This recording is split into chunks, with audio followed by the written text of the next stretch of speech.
Hi. അപ്പം ഇന്ന് നമ്മൾ ഉണ്ടാക്കാൻ പോണത് പുട്ടും ചെറുപയറാണ്. ഇന്നത്തെ ബ്രേക്ക്ഫാസ്റ്റ് അതാണ്.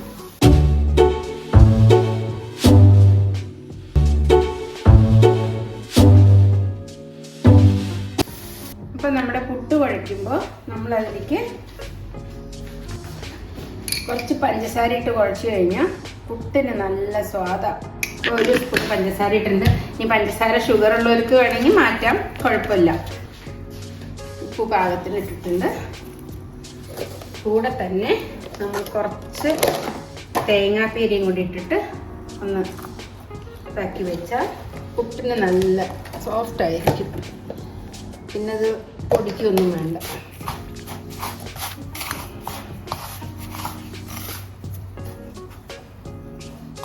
ഇതിന് ഈ പുട്ടുപൊടിക്ക് വെച്ചെങ്കിൽ നിനക്കൊക്കെ വെള്ളം, പണ്ടൊക്കെ പറഞ്ഞ് പുട്ട് ഇങ്ങനെ തളിച്ച് തളിച്ച് കുഴച്ചെടുക്കണം. ഇപ്പം ഇതിലൊക്കെ വെള്ളം ഒഴിച്ചിട്ട് കഴിഞ്ഞാൽ പണിയായി.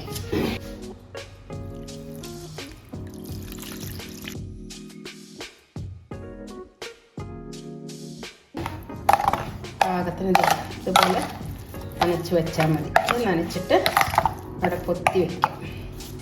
എടുക്കുമ്പോഴേക്കും നല്ല പാകമായിട്ടിരിക്കും. അപ്പോൾ ഒന്ന് നല്ലോണം മിക്സ് ചെയ്താൽ മതി. ഇപ്പം ഇത്രയാക്കിയിട്ട് വെച്ചിട്ട് ഇപ്പോൾ ഒരു അരമണിക്കൂർ വെക്കുകയാണെങ്കിൽ നല്ലതാണ്. നന്നായിട്ട് കുതിർന്ന് കിട്ടും. ഇത് ഞാൻ പൊടി കൊടുത്തിട്ട് ഒന്നുകൂടി വറുത്ത് വെച്ചു. അപ്പോഴാണ് ആ പുട്ട് ഉണ്ടാക്കുമ്പോൾ ഒരു മണം കിട്ടുള്ളൂ. വെച്ചു. അതിലേക്കുള്ള പയറ് വെക്കാം. നമുക്ക് ഒരു കപ്പ് പയറ്. ചെറിയ കുക്കറല്ലേ, അപ്പം ഈ കുക്കർ ഇതിൽ വെക്കുമ്പോൾ ഇതിലിങ്ങനെ വെള്ളം ഇങ്ങനെ ചീറ്റി വരും. അപ്പോൾ വെള്ളം ചീറ്റാതിരിക്കാനുള്ളൊരു ടിപ്സ് പറയാം. വെള്ളം ചീറ്റും, പക്ഷെ കുറച്ച് ചീറ്റുള്ളതേ. ഇതിലിങ്ങനെ കമത്തി പിടിച്ച് നമുക്ക് ഇത്തിരി എണ്ണ ഒഴിച്ചു കൊടുക്കാം. ഈ എണ്ണയുണ്ടല്ലോ, ഇത് കൂടെ വരണം. ഇത് കൂടെ വന്നു കഴിഞ്ഞാൽ ഇതേ എണ്ണ എത്തി. അപ്പോൾ നമുക്ക് എന്നിട്ട് ഇതിനെ അടച്ചു വയ്ക്കാം. ഇതൊന്ന് പകുതി വെന്ത് കഴിഞ്ഞാൽ വാങ്ങിയിട്ട് പിന്നെ മസാലകൾ ഇടാം. അപ്പോൾ നമുക്ക് കാണിക്കാം, തക്കാളിയും എല്ലാം. അപ്പം വറുത്തരയ്ക്കാത്തൊരു കറിയാണ്. അപ്പം ഇങ്ങനെ വെക്കാം. അപ്പോൾ ഇതാ ഇങ്ങനെ വെച്ചിട്ടുണ്ട്. ഇനി ഞാൻ വിസിൽ വരുമ്പോൾ കാണിക്കാം. അപ്പോൾ വെള്ളം ചില്ല. സാധാരണ വെക്കുകയാണെങ്കിൽ ഇത് വെള്ളം ഇങ്ങനെ ചീറ്റി ചീറ്റി പുറത്ത് വരും, മൊത്തം ഗ്യാസ് മൊത്തം നാശമാവും. പക്ഷെ ഇപ്പം ഇങ്ങനെ വെക്കുമ്പോൾ നമുക്ക് നോക്കാം.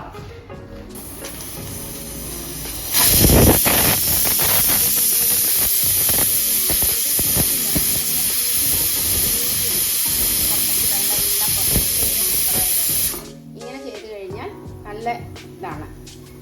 കുക്കറിൻ്റെ അടപ്പ് മലത്തി പിടിച്ച് അതിൻ്റെ ഒട്ട കൂടെ കുറച്ച് എണ്ണ ഒഴിച്ചു കഴിഞ്ഞാൽ വെള്ളം ചീറ്റില്ല പുറത്തേക്ക്. അപ്പോൾ ഇതാ ഈ ചെറുപയർ പകുതി വെന്തു. അപ്പോൾ ഇതിലേക്ക് ഇനി നമുക്ക് മസാല ഇടാം.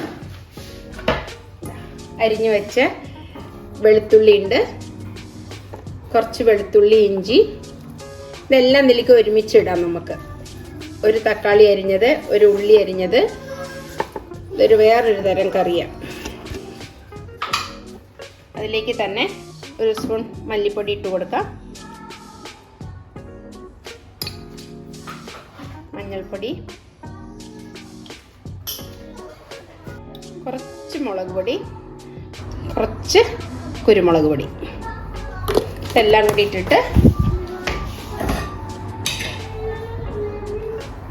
ഉപ്പ് ആവശ്യത്തിന് ഇട്ടിട്ട് നമുക്ക് കുറച്ച് വെള്ളമൊഴിച്ച് വീണ്ടും ഒന്നും കൂടി കുക്കർ അടച്ചു വയ്ക്കാം. ഒരു വിസിലും കൂടി വന്നു കഴിഞ്ഞാൽ ഇതെല്ലാം കൂടി വെന്തപ്പോൾ എണ്ണയില്ലാത്ത ഒരു കറിയായി. എണ്ണ ചേർക്കണ്ട, അവസാനം ഒന്ന് വെറുതെ താളിച്ചെടുത്താൽ മതി. ഇനി നമുക്ക് ഇതിനെ ഒന്നുകൂടി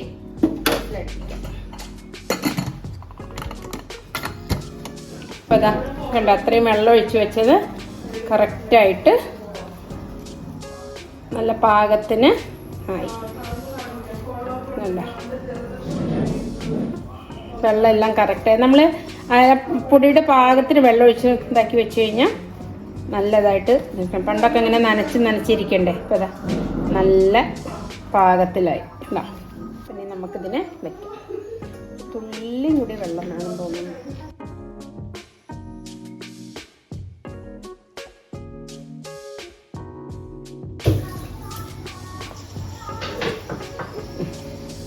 ഒന്നും കൂടെ അടച്ചു വെക്കാം നമുക്ക്.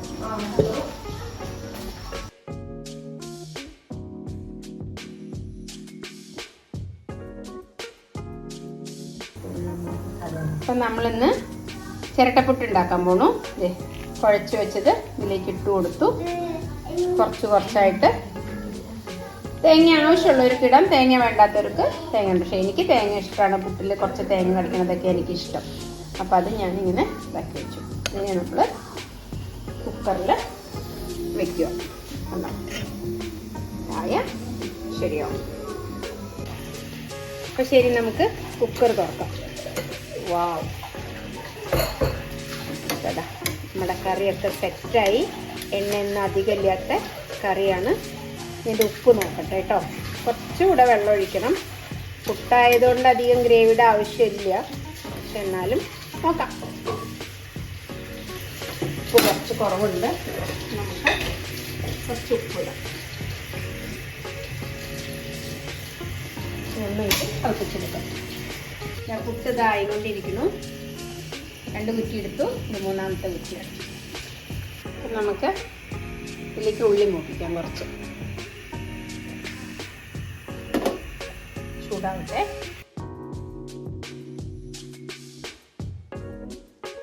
കുറച്ച് കടുകിടാം. ശകലം ജീരകം ഇട്ട് കൊടുക്കാം. ഇതിലേക്ക് ഇതാ ഒരു 5-6 ഉള്ളി അരിഞ്ഞിട്ടാണ് അത് വെച്ച് കൊടുക്കാം. ചെറിയ ഉള്ളി, കുറച്ച് കറിവേപ്പില കൂടി.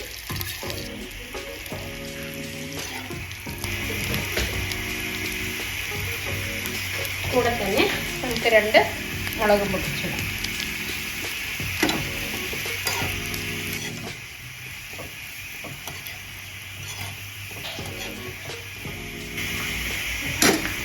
നമുക്ക് ഇതിലേക്ക്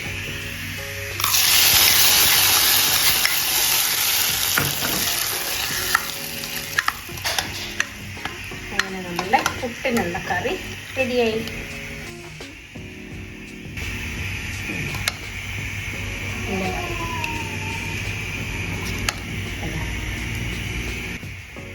നമുക്ക് കഴിക്കാനുള്ള അധികം ഗ്രേവി ആക്കിയില്ല, കാരണം പുട്ടിനുള്ളതല്ലേ. അപ്പം ഇങ്ങനെ മതി. അതാ നമ്മുടെ കറി റെഡി. അപ്പം ഇന്ന് നമ്മുടെ പുട്ടും കറിയും റെഡി. ബ്രേക്ക്ഫാസ്റ്റ് കഴിക്കാം. ഇവിടെ 11:30 ആയി കേട്ടോ ഇവിടുത്തെ. എന്നിട്ടാണ് ഞങ്ങൾ ബ്രേക്ക്ഫാസ്റ്റ് കഴിക്കാൻ പോകണം.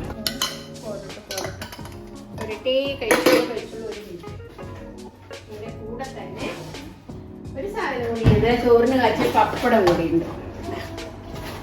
കൂട്ടി ഒരു അടിപൊളി പുട്ടും കറിയും പപ്പടം.